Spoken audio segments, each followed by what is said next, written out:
या कुक्षि विवरे कृत्वा स्वयं रक्षति सर्वतः नमामि जननीं देवीं परां प्रकृतिरूपिणीं कृच्छ्रेण महता देव्या धारितोऽहं यदोदरे तत्प्रसादात् जगद्दृष्टं मातुर्नित्यं नमोऽस्तु ते पृथिव्या यानि तीर्थानि सागरादीनि सर्वतः वसन्ति यत्र तां नौमि मातरं భూతిహేతవే. మాతృదేవో భవ. జూలై నెల 2026 సంవత్సరం గోచార ఫలితాలు ఇప్పుడు మనం చెప్పుకోబోతున్నాము. నోటికి ఏదొస్తే అది చెప్పటం ఉండదండి మా దగ్గర. ఏదో లక్షలు వస్తాయి, కోట్లు వస్తాయి, నాది గ్యారంటీ, రాసి పెట్టుకోండి, బల్ల బుద్ధి చెప్తున్నాను, ఇట్లాంటి మాటలు ఏమీ ఉండవండి. శాస్త్రం ఎంతవరకు చెప్పిందో అంతవరకే.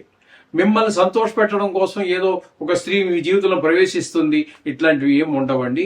శాస్త్రం అంటే శాస్త్రమే. దానికోసమే మేము ఛానల్ ఓపెన్ చేసింది కూడా. కాబట్టి మీరు సశాస్త్రీయమైనటువంటి ఫలితాలు తెలుసుకోవాలనుకుంటే మా ఛానల్ని మీరు సబ్స్క్రైబ్ చేసుకోండి. వృషభ రాశి వారికి జూలై నెల 2026లో గోచార ఫలితాలు ఏ విధంగా ఉంటాయి అనేది సశాస్త్రీయంగా తెలుసుకునే ప్రయత్నం చేద్దాము. వృషభ రాశి వారికి జన్మంలోనే కుజుడు. జన్మం అంటే వృషభ రాశిలోనే కుజ సంచారం చేస్తున్నాడు. జన్మంలో కుజుడు శుభ ఫలితములను ఇవ్వజాలడు. ఎక్కువ కోపం ఉండటము, గాయాలు అవ్వటము, అలాగే ఎక్కువ చెడు వైపు మన ఆలోచన వెళ్ళటము, చెడు పనుల వైపు ఆకర్షితులు అవటము, ఇట్లాంటివన్నీ జరుగుతూ ఉంటాయి. జాగ్రత్తగా చూసుకోండి.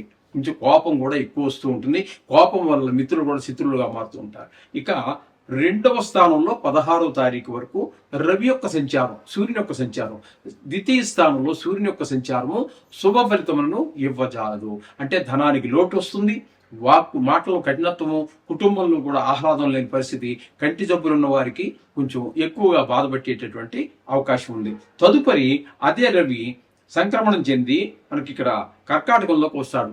ఆ నెలాఖరు వరకు అక్కడే ఉంటారు ఆయన 17వ తారీఖు నుంచి. ఇక్కడ తృతీయ స్థానంలో ఉన్నప్పుడు బాగా యోగిస్తాడు.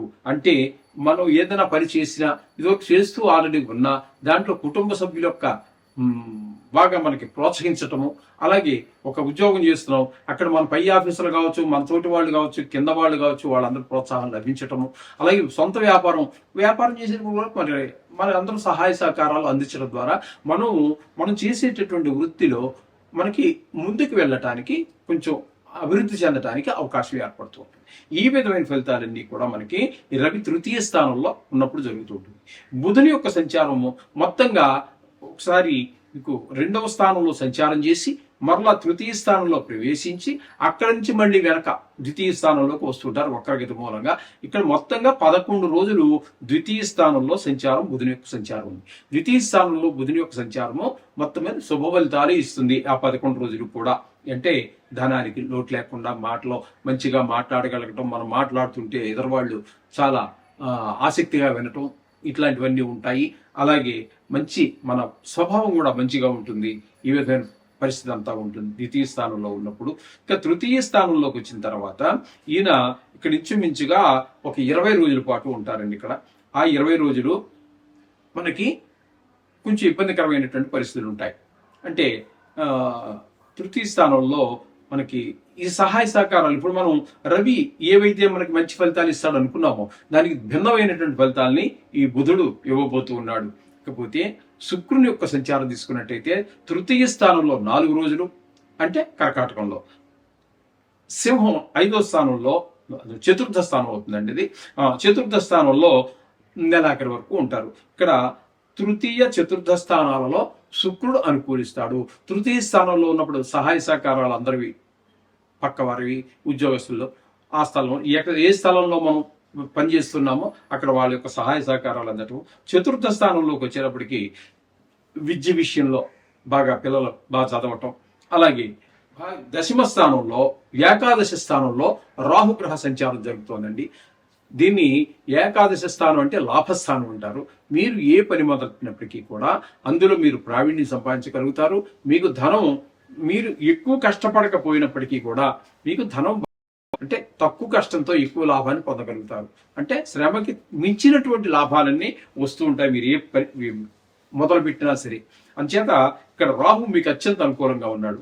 ఇక వ్యయస్థానంలో శని యొక్క సంచారం జరుగుతోంది. శని యొక్క సంచారం ఏ స్థానంలో అంటే ఏలినాటి శని, సాడే సాత్ అంటారు. అంచేత ఈ ఏలినాటి శని అనేది వ్యయ స్థానంలో ఉంది కాబట్టి మీరు ఎంత పిసినారితనంగా ఉన్నా ధనం ఖర్చు అయిపోతూనే ఉంటుంది నీళ్ళలాగా.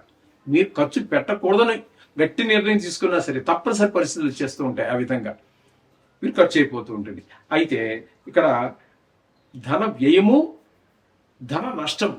ధన వ్యయం అంటే ఖర్చు పెట్టుకున్నారు, ఏదో సంతోషమో ఒక మంచి పనికో చెడ్డ పనికో ఖర్చు పెట్టుకున్నారు. ధన నష్టం అంటే మనం ఎక్కడో ట్రైన్ ఎక్కినప్పుడు బస్సు ఎక్కినప్పుడు ఎవడో పర్సు కొట్టేశాడు, లేకపోతే 4 మాయ మాటలు చెప్పి గురుడి కొట్టించి 2-3 లక్షలు కాజేశాడు.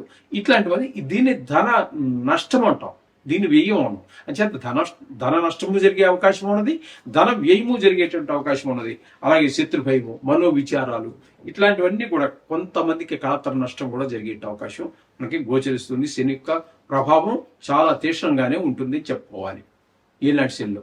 ఓకే, ఈ విధమైన పరిస్థితి అంతా మొత్తంగా మనకి ఈ మేషరాశి వారికి గోచరిస్తోంది. ప్రతి రాశికి కూడా కొన్ని గ్రహాల అనుకూలత, కొన్ని గ్రహాల ప్రతికూలత ఉండనే ఉంటాయి.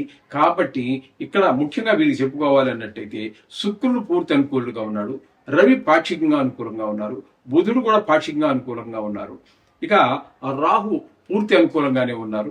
అందుచేత నవగ్రహాలు మనం ఇప్పటి నుంచి 3 సంవత్సరాల నుంచి చెప్పుకుంటూనే ఉంటాము. చాలా రకాలు ఉన్నాయి. ఏదైనా కూడా ఏ దేవుడైనా తప్పించగలడు. ఈ గ్రహాల యొక్క దుష్ట శక్తుల నుంచి, దుష్ట ప్రభావాన్ని తప్పించగలరు. కానీ చుట్టూ తిరిగి వెళ్ళటం ఎందుకు? ఈ నవగ్రహాలు అనేది కేవలము పూర్తిగా ఈ దోషాలను తొలగించడానికి మంచి చోట్ల, మంచి స్థలంలో గనక ఉన్నట్టయితే, మంచి ప్రదేశంలో గనక ఉన్నట్టయితే ఈ రాశి చక్రంలో మనకి మంచి ఫలితాలు ఇవ్వడానికి, చెడు స్థానంలో ఉంటే చెడు ఫలితాలు ఇవ్వడానికే ఏర్పాటు చేయబడినాయి. కాబట్టి అందు గురించే నేను పెద్ద కష్టమైనటువంటిది కాదు, మీ నోటికి 3 సంవత్సరాల నుంచి చదువుతుంటే 1.5 నిమిషంలో చదివేచ్చేవాడిని, లేదా 2 నిమిషాల టైం. ఈ టైంలో ఈ నవగ్రహాల యొక్క ఇది చేసుకోండి, చక్కగా మీకు ఆ దోషాలన్నీ పోతాయి, సర్వశుభాలు కలుగుతాయి. శుభం భూయా. మనం ఏదో ఇల్లు అమ్మాలనుకున్నామా లేదా కొనాలనుకున్నామా, అందులో విజయం సాధిస్తాం, గృహం విషయం కట్టుకోవాలనుకుంటున్నామా, మంచి నిర్ణయాలు తీసుకోవటం, వాహనాలు అమ్మాలన్నా లేదా కొనాలన్నా వాటి యొక్క సౌఖ్యం అంతా కూడా మనకి లభిస్తూ ఉంటుంది. ఈ విధంగా తృతీయ చతుర్థ స్థానాల్లో శుక్రుడు పూర్తి సుఖఫలితాన్ని ఇస్తూ ఉన్నారు. ఇకపోతే దశమ స్థానంలో రాహుగ్రహ సంచారం జరుగుతోందండి. దశమ స్థానంలో రాహుగ్రహ సంచారం వృత్తిపరమైనటువంటి ఇబ్బందులు ఎన్నో ఉంటాయి. సడన్ గా ఒక్కోసారి ఎందుకునో మరి తెలియదు కానీ పైకి తీసుకెళ్తాడు, మళ్ళీ కింద పడేస్తూ ఉంటాడు. ఇకపోతే ఇక్కడ తృతీయ స్థానంలో గురువు యొక్క సంచారం కూడా జరుగుతోంది. ఈ గురువు యొక్క సంచారం తృతీయ స్థానంలో శుభ ఫలితములను ఇవ్వజాలడు. గురువు అంటే మనం ఇందాక చెప్పుకున్నట్టుగా సహాయ సహకారాలు ఎవరివి, ఇంట్లో వాళ్ళు కాదు, బయట వాళ్ళు కాదు, ముక్కు మొహం తెలియదు, ఎవ్వరు కూడా మన సహాయ సహకారాలు అందించేటటువంటి పరిస్థితి కనిపించదు. ఇకపోతే ఏకాదశి స్థానంలో శని గ్రహ సంచారం జరుగుతోంది. ఏకాదశి స్థానంలో ఏ గ్రహం ఉన్నా కూడా శుభ ఫలితాలు ఇస్తుంది. లాభస్థానం అంటారు దీన్ని. లాభం అంటే మనకు శ్రమకు తగినటువంటి ఫలితం కంటే ఎక్కువ లాభం రావటం జరుగుతూ ఉంటుంది. ధనార్జన బాగుంటుంది. ఏ పని మొదలు పెట్టినా కూడా అందులో దిగ్విజయంగా పూర్తి చేయగలగడం జరుగుతూ ఉంటుంది. ఈ విధమైన ఫలితాలన్నీ శని భగవానుడు ఇస్తున్నాడు. ఈ విధమైనటువంటి గోచారం అంతా కూడా ఇక్కడ కనబడుతోంది. కాబట్టి ఇక్కడ మీకు శని పూర్తి శుభుడుగా ఉన్నాడు, రవి పూర్తి శుభుడుగా ఉన్నాడు, రవి పాక్షికంగా అనుకూలంగా ఉన్నారు. కాబట్టి ఈ విధమైనటువంటి బుధుడు కూడా పాక్షికంగానే మనకి సుఫలితాలు ఇస్తూ ఉన్నారు. కాబట్టి కొన్ని గ్రహాలు పాక్షికంగాను, కొన్ని గ్రహాలు కొంచెం పూర్తి సహకారంతో ఉన్నాయి. కాబట్టి మనకి పెద్దగా ఇబ్బంది లేనటువంటి పరిస్థితి ఉంటుంది. కాకపోతే ఇక్కడ కేతువు కూడా మనకి ఈ రాశి వారికి చతుర్థంలో ఉన్నాడు. ఆయన కూడా అంత అనుకూలమైన ఫలితాలను ఇవ్వజాలడు ఇక్కడ కేతువు కూడా. కాబట్టి ఇవి గమనించుకోండి.